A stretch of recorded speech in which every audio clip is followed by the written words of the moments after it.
We are all concerned about our city and, frankly, the violence that seems to be happening, boy, it feels like every single day now. KMOV is committed to ending the excessive violence in St. Louis.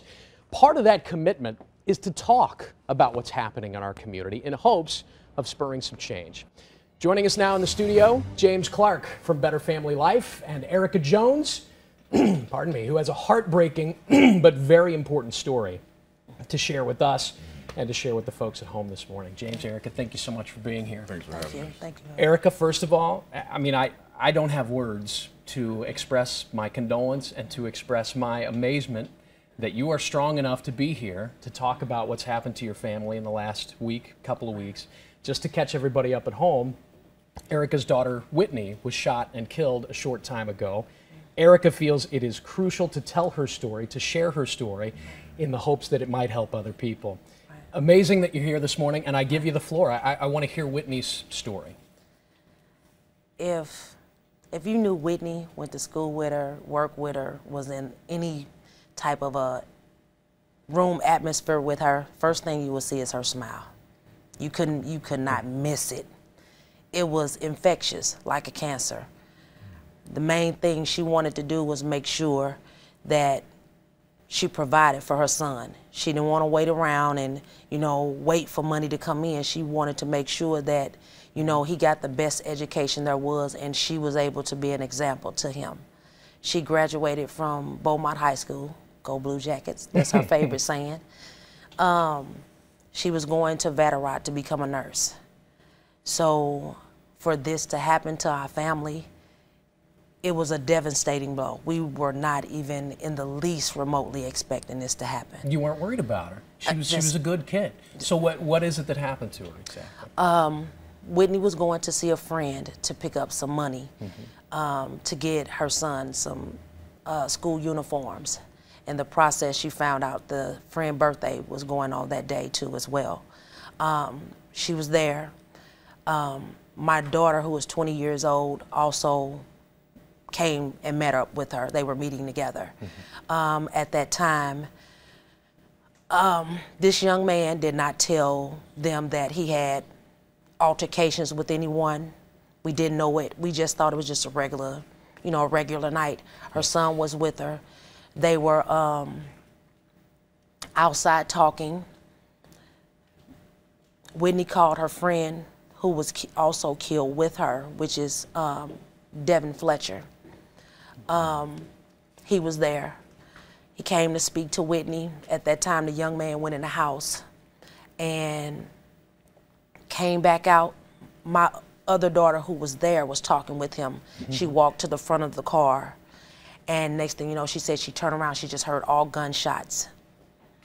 Whitney and Devin were down on the ground. Matrice ran to her, and the vehicle sped up the street. And your grandbaby, her son, was there. He was dug down in the back of the seat. Bullets did hit her vehicle, which they did pierce the car, but it was just by grace of God that he was not hit. You don't have to be here this morning. You know what I mean? You made a choice to come in along with James to talk to us this morning. Right. Why? Why is it so important? We as parents, we do not understand at times that we have to be our own private investigators when it comes to our children. We need to get on their Instagram page. We need to get on their Facebook, Snapchat, Zeus, whatever there is. I don't care if you work 20 hours a day, 2-3 jobs a day. Be a private investigator, because we as parents, we thinking, our kids are good kids. There's no such thing as a good kid. Your child, they've done different things, but whatnot. But when you have a child that's like mine, no police record, no anything, she was a good child, but she had her, I'm gonna do things where mama not gonna find out. And we as parents, we do that. We ignore that our child, would never, do anything that we don't know. But kids nowadays, it's different. They do things that you wouldn't even imagine that, the parent should find out. unless you snooping and being nosy. You told me when we when we met this morning, you said, I'm a Snoopy mom, and she said it with pride. Right. And she said every mom needs to be a Snoopy mom. Right. So James, I mean, here we are. This is a mom, daughter not even put to rest yet. Yeah. And she feels it's important enough to make a trip to a show like this to tell people, and you say you see this so much that it's becoming normal. That's not, we can't accept that. We can't take that. Yeah, it's a very sad time in St. Louis right now, and it's a time that everyone needs to begin to weigh in on. I take my hat off to her. She lost a daughter, but so many parents have lost children. So many children have lost parents to this senseless violence that we have let it get to the point where it is accepted and it is now expected. So we have got to begin to tell the stories so that the mothers and fathers in Chesterfield can feel the pain. Right. See, this is something that we have allowed to go ignored for far too long.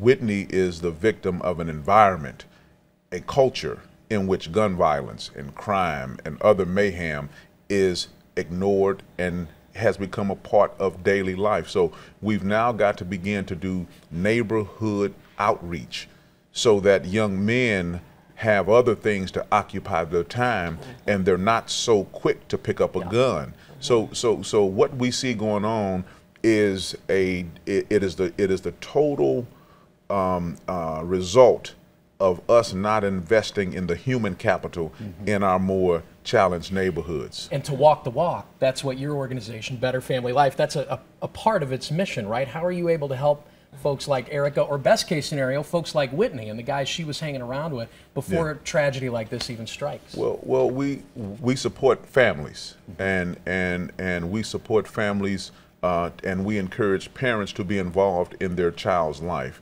We have a family crisis, and we have a neighborhood crisis, and the crisis is within our families in our challenged neighborhoods. So the young men who pull the trigger, they are victims in a real way too. They are victims of our neglect to give them what they need to make better decisions. So we all have to do a very strong gut check right now. St. Louis, we're at a very serious crossroads. We are seeing major investments going on right now in downtown, Central West End. We see a lot of new brick and mortar, but there's not enough going in for the human capital. And until we address the human capital needs, all of the brick and mortar development becomes suspect. It is threatened not to have its fullest development, because as the human capital continues to erode, it threatens everything that St. Louis wants to do. St. Louis cannot move forward until we address the problems in our urban core. Exactly. Period. Amen. And Erica agrees. My thoughts, our prayers are with you. Yeah. James, thank you so much for the work we do. You can hear talking heads on TV talk about this all day long. These are not talking heads, okay? These are people that have been there and had experiences, been touched very personally, and are trying to do something about it. Thank you both very, very much for being here. Thank you for having us. Tragedies like Whitney's are exactly why News 4 has partnered with Better Family Life to take a stand against violence in our community. You can find resources, more information on our website, KMOV.com/endviolencestl. I encourage you to check it out. We will be right back.